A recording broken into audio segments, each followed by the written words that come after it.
Yes, we represent the Fulham Legal Advice Centre, and our funding is being cut in real terms by about 11%. Now, at the moment we operate on a very, very low number of staff and low overheads, and we provide, by voluntary services, very high quality legal advice to the residents of Hammersmith and Fulham.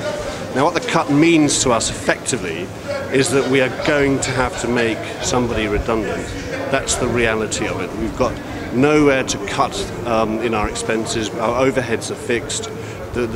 We have a limited number of staff. I'm afraid we're going to have to cut the services we provide. There's no way around this. And what the council failed, I think, to address is the knock-on effect of the cut in the other legal advice centres in the area, because what that means is we're going to be inundated with more clients and more customers from the area looking to us to advise them on legal matters. And with a 7% or 11% cut that we are going to have to incorporate into our budget, there's no way we're going to be able to provide the same level of service. So from our point of view, it's a complete and utter disaster. Does anyone else want to say anything? I live in this borough, Hammersmith and Fulham, and actually we come today to support the Law Centre because the council threatened to cut the funding, which will affect all of us, including myself, because I've been using the Law Centre for some years, actually helping us without our legal problems and other things which the Law Centre have been helping us. And we will know that as time they cut the fund, if they stop it, it's going to affect us. So we're here trying to support the Law Centre, and I hope it's going to work. We're shocked and disgusted at the Tory Council's decision not to hear the deputation from the Horn of Africa, even though there was a problem with the deputation. Clearly, this is an organisation which was going to have all its funding cut and was not given an opportunity to address the councillors. Secondly, it was quite clear that they had made their decision already. Councillor Lillis, the cabinet member who's responsible for taking the decision, he just repeated a prepared speech which he had made beforehand, and he made no specific comments about any of the organisations apart from to say that the decision was in line with the priorities, and he gave the clear impression that the decision had already been made. As it was, the council decided to take the meeting upstairs away from the public because we insisted that the Horn of Africa spokesperson was listened to. We don't know the decision, we don't formally know the decision, but obviously we know they haven't changed their mind. We need to get the Labour Party back in power in London Borough Hammersmith.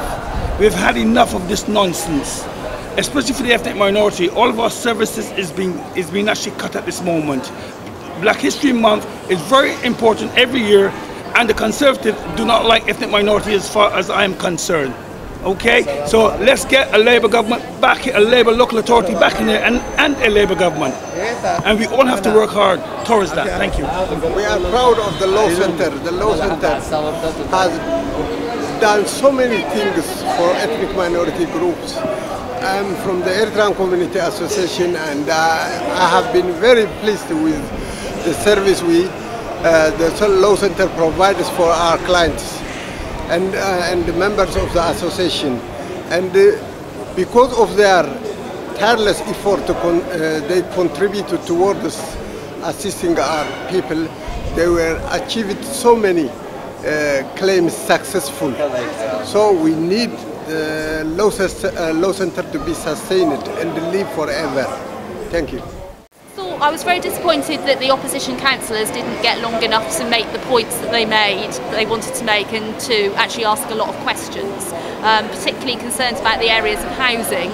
Not only are they cutting back on the really vulnerable services like the Broadway Centre for homeless people and people with alcohol problems, Turning Point for people with drug problems, but also general housing advice, because housing is one of the biggest issues in the borough. As the lady from the Law Centre said in relation to leasehold, it's not just about tenancies, but it's a big issue with private tenancies as well. So I was disappointed not to get an opportunity to say more about that. Yeah, Does that help? They want to give everybody the right to buy, and they're getting rid of people that can help people to buy if they want to. Yeah. Cut to the domestic violence intervention project. And although their funding has switched from grant funding to probation service, giving them contract funding, it just misses out on the voluntary work that they did in trying to get people to come forward on a voluntary basis when they have a problem with being the perpetrators in relation to domestic violence. And Hammersmith and Fulham have got a long history. We're the first borough to be able to provide that service, and it's been copied nationally, and that's the sort of the bit of the service that's now being threatening by the £14,000 cut. There you go, that's my other beef. Access to the law should not mean the size of a person's bank balance, and with them wanting to cut 60% off their funding, it means that less and less people will have access to their legal rights. Thank you. I think it's a great shame if the borough is going to lose advice services, particularly such a good one as the Law Centre. I think it was an absolute travesty that they didn't let the Horn of Africa speak. There was no democracy shown at all there. There's been no sense of real democracy, transparency. Lili's keep quoting transparency in his press release everywhere, but there hasn't been any. Very few organisations have been given that right to speak, to have a deputation today for little informalities or formalities that they haven't been able to follow, because there's been very, very little information being given to all organisations that have confronted a public funding cut.